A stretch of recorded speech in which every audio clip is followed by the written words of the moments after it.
Eu queria, antes de mais nada, dizer o seguinte. Domingo tem uma responsabilidade muito grande, né? A gente tem que escolher o prefeito da nossa cidade, a gente tem que escolher um vereador. É bem provável que você já tenha o seu prefeito. E é possível que você ainda não tenha o nome certinho do seu vereador, o que é normal. Então, você tem tempo para pesquisar, ver o perfil do personagem que se encaixa naquilo que você entende que são os seus valores, aquilo que você espera para a sua cidade. Mas eu gostaria de fazer uma discussão a respeito de aquilo que já foi uma verdade no passado. No passado, o coronel chegava e dizia o seguinte: o teu candidato é esse aqui, não o meu, o seu candidato é esse aqui. O eleitor, lá na velha república, né? Ele tinha que saber ler e escrever, tinha que ter 21 anos, tinha que poder subsistir. Em alguns lugares, como em São Paulo, por exemplo, ele tinha que provar que pagava um aluguel e tinha que ter a contraprova do dono do imóvel mostrando que ele pagava aluguel. Olha que coisa louca.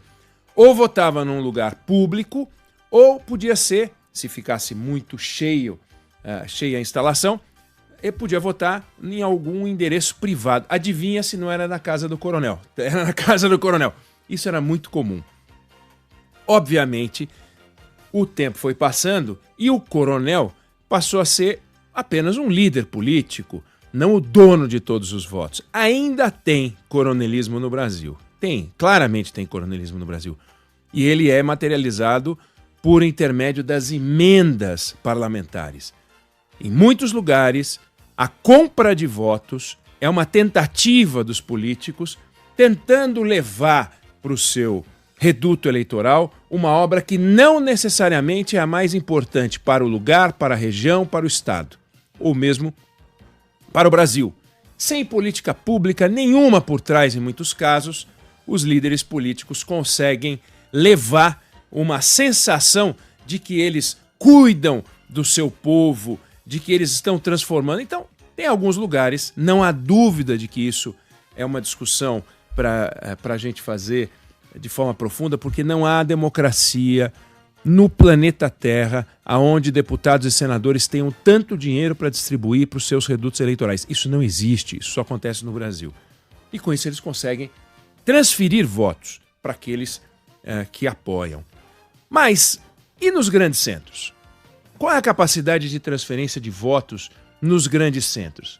De que forma um cacique consegue fazer com que aquele que ele apoia chegue ao segundo turno ou alcance o sucesso, no caso, a prefeitura da cidade? E vou lhe dizer, você pode conversar com os especialistas todos. Este poder está exaurido ou extremamente limitado. Vamos lá, a gente pega Recife. João Campos tem 75% das intenções de voto. Ele é o candidato do Lula? Ele é o candidato do Lula? Quer dizer, as pessoas estão votando no João Campos porque ele é apoiado pelo Lula? Faz sentido acreditar nisso? O Lula no Recife teve 56% dos votos. João Campos tem 75% dos votos. Se ele tivesse 56%, a gente diria, nossa, que capacidade de transferência que o presidente Lula tem. Mas isso não faz o menor sentido. João Campos é o candidato do João Campos e suas circunstâncias. Filho de quem é, trabalho que fez na prefeitura, e com isso ele consegue. Bolsonaro teve 53% dos votos na cidade do Rio de Janeiro em 2022. 53% dos votos. Por que o candidato Ramagem tem só 22%? Que não é pouco, hein? 22% em São Paulo, o sujeito está estourando balão, mas 22% numa eleição onde o primeiro colocado tem mais de 50% é complicado. Por que o Bolsonaro não transfere? Porque ele não quer transferir? Diz, não, votem só... Eu quero só que metade do meu eleitorado vote no Ramagem, hein? A outra metade não sai. Sentado, estátua! Não é isso. É porque o poder que o Bolsonaro tem, o poder que o Lula tem, é muito limitado. Os caciques não conseguem mais fazer o que faziam. Vamos ver.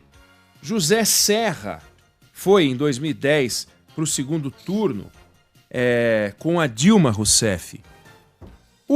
Em Minas Gerais, o governador eleito naquela eleição foi o Anastasia. O Anastasia foi eleito em primeiro turno, 62% das intenções de voto. Dilma Rousseff venceu em Minas Gerais, José Serra com 58%. Por quê? Porque o Anastasia não apoiou Serra? Não, porque pouco importa para o eleitor quem o Anastasia estava apoiando. Em geral, o peso do cacique é muito forte no mesmo cargo. Então, Lula elegeu um poste e colocou um outro poste no segundo turno. O poste Dilma, que nunca tinha sido eleita para síndica de prédio, nunca tinha sido eleita para grêmio, para coisa alguma, ela foi e se tornou presidente da República, graças ao Lula. O Lula inventou que ela era a mãe do PAC, que ela era tia de não sei o quê, que era avó de não sei o quê, que era irmã de não sei quem. E tinha gente que votava na Dilma dizendo, vou votar na mulher do Lula, na mulher do Lula. Né? O Haddad foi para o segundo turno em 2018, graças ao Lula, que mesmo preso conseguiu colocar o Haddad no segundo turno. Que em alguns lugares do Brasil chamavam de Andrade. Eu vou votar no Andrade, porque é o candidato do Lula, no Andrade. Então é no mesmo cargo, presidente para presidente. Às vezes é um sentimento nacional. Então, o PT elegeu alguns governadores, o PT viveu uma onda, o PSDB viveu uma onda, o MDB varreu o Brasil. É uma onda. Não se deve a este ou aquele cacique, mas é uma onda, um momento. E esse momento acontece. Agora, Bolsonaro, ele se apoiar descaradamente o Ricardo Nunes, coisa que ele não está fazendo. O Ricardo Nunes vai dobrar o número de votos, vai aumentar em 50% o número de votos dele. Será que vai? Será que iria? Porque Bolsonaro já não fez isso. Será que Pablo Marçal atingiu o número de votos que ele atingiu brigando com o Bolsonaro? Brigando com o governador, que ele chamou de goiaba, goiabinha. Brigando com o prefeito, brigando com a direita tradicional, aí vamos chamar de direita tradicional, consolidada do Bolsonaro, e ele conseguiu essa quantidade de votos. Por quê? Né? Então, a capacidade de transferência de votos é uma coisa que já foi um fator eleitoral muito forte, e hoje ele é muito discutido. E um dos motivos é que receber a informação de que o candidato está ligado a este ou aquele cacique, a gente consegue muito rápido. Ou alguém tem dúvida de que Lula apoia Boulos. Mas ele não apoiou como deveria, poderia ter feito comícios. Alguém que é petista vai votar no Pablo Marçal porque ainda não ouviu o Lula pedindo voto para o Boulos, né? Alguém que é petista fala, olha, quer saber, eu vou votar no Nunes porque eu não tenho certeza se o Lula quer o Boulos. Não existe. Um camarada que é de esquerda vai votar no Boulos, pode votar na Tabata eventualmente, mas o fato é, não votará em Pablo Marçal por dúvida sobre quem Lula apoia. Da mesma forma, alguém que vota no Pablo Marçal e no Nunes não vai votar no Boulos no primeiro turno porque tem dúvida se o Bolsonaro realmente gosta do Nunes ou talvez apoie de forma escondida o Pablo Marçal. Esse jogo já acabou. O fato é o seguinte, hoje somos todos mais informados. Hoje somos todos mais bombardeados por um volume grande de informação. Eu não estou chamando de informação a informação confirmada, correta, mas nós somos bombardeados por um volume de dados e a informação pode ser correta, pode ser incorreta, mas é um volume tão grande, tão grande, tão grande que a gente vai recebendo cada vez mais informação de forma que cada partícula de informação tem um peso específico menor. A potência da informação de que o presidente ou o governador, ou seja lá quem for, apoia ou não apoia, vai começando a perder vigor. E com um detalhe interessante. Num passado mais distante, um presidente da República ou um governador de estado tinha poder de punir o prefeito de capital, estou falando de grandes centros, poderia punir por não apoiá-lo.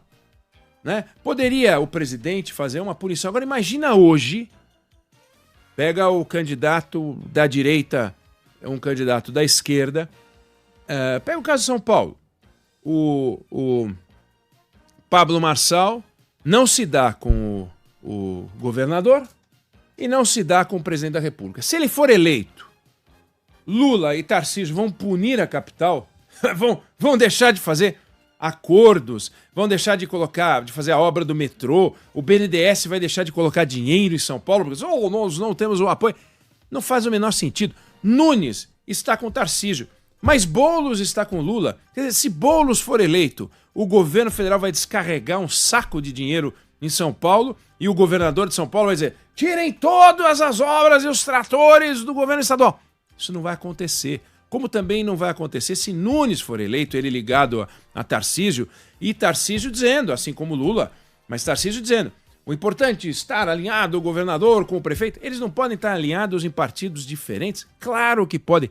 Isso já aconteceu em outros momentos da história. Então, ninguém mais acredita nesse poder de retaliação. Porque se houver uma retaliação, isso é um escândalo tão grande que anula a retaliação e anula o retaliador. Ele vai pro beleléu, ele vai de embrulho, ele perde poder político. De forma que a Cacicolândia hoje já não sabe se fica mais neutra para não se queimar em caso de derrota, se participa para eventualmente festejar uma vitória, mas ela já percebeu que os votos dela antecedem o seu movimento. Ninguém mais espera o cacique dizer para onde tem que ir. O Tuchal a falar, vamos para cá, vamos para lá. Isso já não existe mais. Isso não existe mais. Isso é uma fantasia que a gente continua a discutir de uma forma semelhante à que discutia 20, 30, 40. Bom, falei de República Velha, 100 e tantos anos atrás. Não é mais assim. Não dá mais para funcionar desse jeito. Da mesma forma que não há, e a gente conversou sobre isso aqui, a menor conexão entre a eleição municipal e a eleição federal. Não há, a não ser em pontos remotos, por coincidência, cidades no Brasil aonde a agenda é Lula versus Bolsonaro. Em pouquíssimos lugares, o PT e o PL estão se confrontando. Em poucos lugares isso acontece, e mesmo nesses lugares a agenda não é eu sou Lula, eu sou Bolsonaro, então vamos para cá, vamos para lá porque eu sou Lula e eu sou Bolsonaro. O eleitor não é trouxa. O eleitor sabe que se ele escolher o candidato ligado ao cacique dele, mas que é um bobalhão, ele vai ter um prefeito bobalhão, ele não vai ter um prefeito do cacique. E o cacique não vai fazer nada para ajudar o bobalhão, porque o bobalhão vai se estrepar. Você sabe o que é ter um prefeito bobalhão. Provavelmente na sua cidade você já teve um prefeito bobalhão, um líder de quinta categoria, seja porque não sabe se comportar, seja porque não sabe dirigir, seja porque é fraco, não consegue negociar com a Câmara dos Deputados, aliás, a Câmara dos Vereadores. Seja o motivo que for, o fato é, ou você escolhe aquele cara capaz de comandar a sua cidade, e é isso que o eleitor faz, ou ele muitas vezes está em dúvida, mas ele não está em dúvida porque ele está esperando o cacique. Então, eu queria colocar esse ponto, porque vejo alguns analistas insistindo em falar no papel do Lula, no papel do Bolsonaro e tal. É legal a gente falar, até para concluir que não importa para onde o Lula vá, os votos dele vão para o candidato que o eleitor entender que é o melhor representante. Ainda que o jogo não feche a conta, como eu acabei de dar alguns exemplos matemáticos. Eu não sei se você concorda ou discorda, mas essa é a opinião que eu tenho sobre o assunto.